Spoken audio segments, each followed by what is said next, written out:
Since 2008, India has won a medal at the wrestling arena in every Olympic Games, and the man standing next to me, Aman Sherawat, has ensured that tradition continues.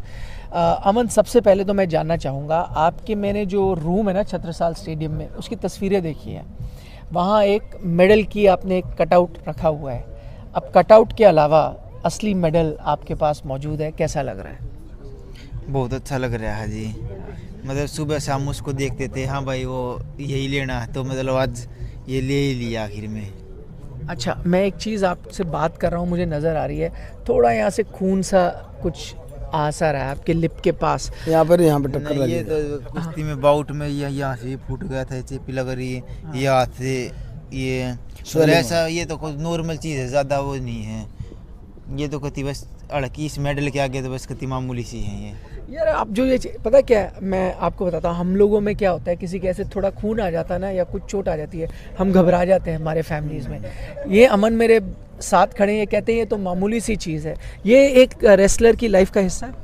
देखो जी, हमारा body touch game है, तो चोट तो हमारा हिस्सा है. अब जैसे फाइनल के बाद इसके काफ़ी ब्लीडिंग हो रही थी नाक में, और वहीं पे फाइनल के तुरंत बाद डॉक्टर पादरी वाला थे, तो तुरंत ये भाग गया, ब्लीडिंग हो रही है. ये नुला, अरे सर कुछ नहीं, ये तो चलती रहती है. ये तो चलती रहती है. ये कुछ बात नहीं. मेडल मिल गया, ये बहुत है.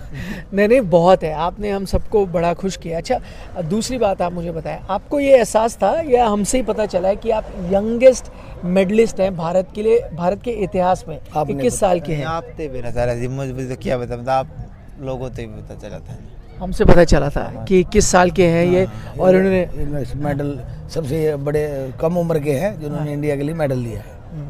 तो ये भी बहुत गर्व की बात है कि इतनी छोटी उम्र में इतनी बड़ी उपलब्धि मिल रही है, और उसका सिर्फ मेहनत है अमन की. अच्छा, एक चीज़ और है, आपके वो कमरे के बारे में बात कर रहा था, उसमें बड़े बड़े चीज़ें लिखी हैं, if it was so easy everyone would do it, है ना, वो सब आपने चीज़ें डाली, तो कुछ के बारे में कुछ बताएं. ये मतलब मेहनत करना था, प्रेरित करे. हाँ भाई, वो लख रखा इतना आसान होता है कोई कर लेता. तो मतलब एक आदि कमरे में बैठे बैठे रेस्ट लेने का जी करे, फिर नहीं सोचा भाई यो लख रखा इतना आसान हुआ है तो और कोई कर लेता, फिर प्रैक्टिस पे ध्यान दे दे.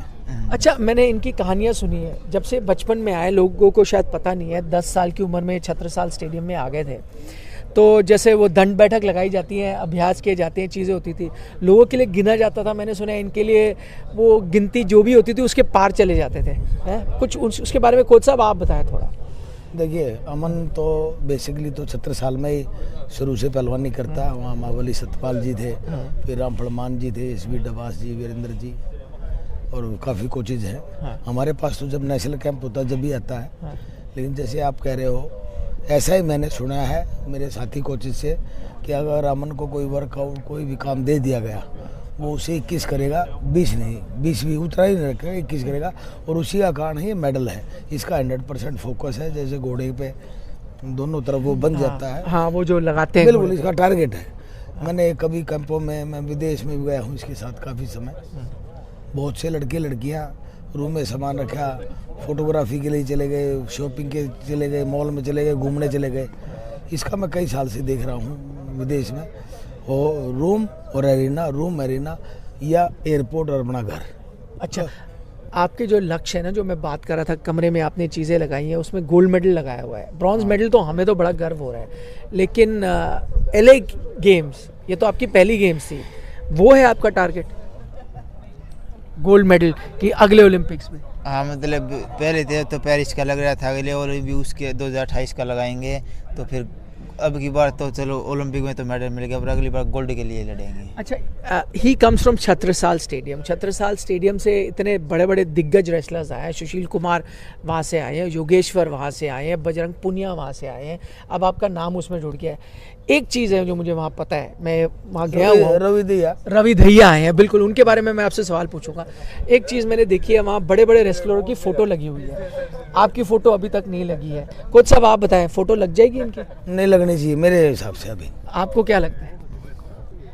28 के बाद लगना. 28 के बाद ओलंपिक में गोल्ड लाएंगे, जब भी अच्छा लगेगा फोटो लगे तो. आपने मेडल अभी जीत लिया है, आपने योगेश्वर की बराबरी कर ली है, आपने बाकियों की बराबरी कर ली है, अभी नहीं लगेगी आपकी है। अच्छा बताएं क्या? उनकी बराबरी नहीं हो सकती। उन्हें तो कुश्ती ठाई है, उनकी बराबरी को हो सका है। देखो उन्हें जी- देख के हम नहीं होता भाई हम ओलंपिक में मेडल ले आवा, अगर वे नहीं लाती तो हमारी सोच को करमणती ओलंपिक के मेडल सुशील और की। योगेश्वर ने तो इंडिया का माइंड सेट चेंज कर दिया था। उनकी बराबरी तो इन्होंने तो बहुत ही इजी रास्ता मिल गया कि ये ला सकते तो हम भी ला सकते हैं। उन्होंने तो एक काम को जो इम्पॉसिबल था वो किया था। लेकिन ये आइडियल है पूरे देश के, और आने वाले भविष्य में अगर ये गोल्ड मेडल लगता है तो ये पहला गोल्ड मेडल रेसलिंग का होगा, तो ये आइडियल हो जाएगा। अच्छा गोल्ड मेडल आएगा तभी फोटो लगेगी है, उससे पहले नहीं? नहीं। अच्छा आप बताएं, आपके 2 आइडल है, सुशील